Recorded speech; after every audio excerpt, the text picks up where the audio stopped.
Hello বন্ধুরা, আজকে আমরা গাজলডোবা এসেছি বেড়াতে। উত্তরবঙ্গের তিস্তা নদীর যে ড্যাম আছে, এই ড্যামের উপরে আমরা দেখতে এসেছি সকালেই।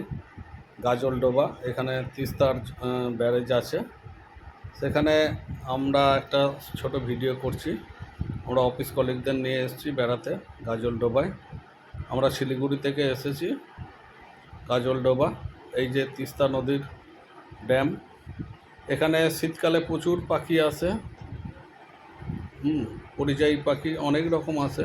তো এখন পাখির দেখা পাইনি। আজকে সকালে মেঘে ঢাকা রয়েছে, তাই বেশি দূর দেখা যাচ্ছে না। আমরা যতটা দেখতে পাচ্ছি ভিডিও করছি। তো সকালেই এখান থেকে আমরা কাঞ্চনজঙ্ঘাও পরিষ্কার দেখতে পাই, আকাশ পরিষ্কার থাকলে। তো এখন আমরা তিস্তা নদীর ব্যারেজের ওপর দিয়ে যাচ্ছি। আমরা তিস্তা পার হয়ে লাটাগুড়ির জঙ্গল যাব।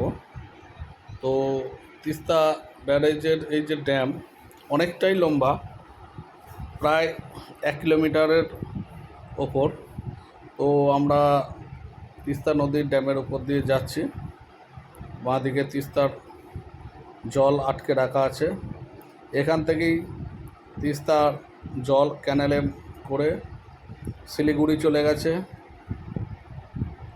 এবং আমরা ওই পারে যে এখানে দেখছি যে তিস্তার যে ব্রিজ অনেক লম্বা, সোজা চলে গেছে লাটাগুড়ি। আজকে মেঘে ঢাকা আছে, আমরা গাড়িতে যাচ্ছি এখন। এখানে বিকেলের দিকে এইখানে একটা হাট বসে, ছোটোখাটো বাজার বসে, সকালবেলায় বন্ধ থাকে।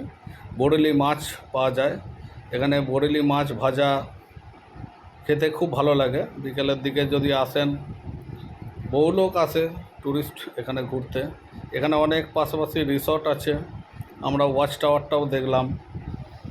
এই যে আমরা ড্যামের জলটা দেখছি গাড়িতে যেতে যেতে, এবং ড্যামটাও বেশ বড়।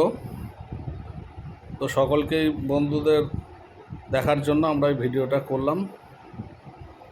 কেমন লাগলো বলবেন, যদি ভালো লাগে লাইক করবেন, শেয়ার করবেন। থ্যাংক ইউ, রাখছি, বাই।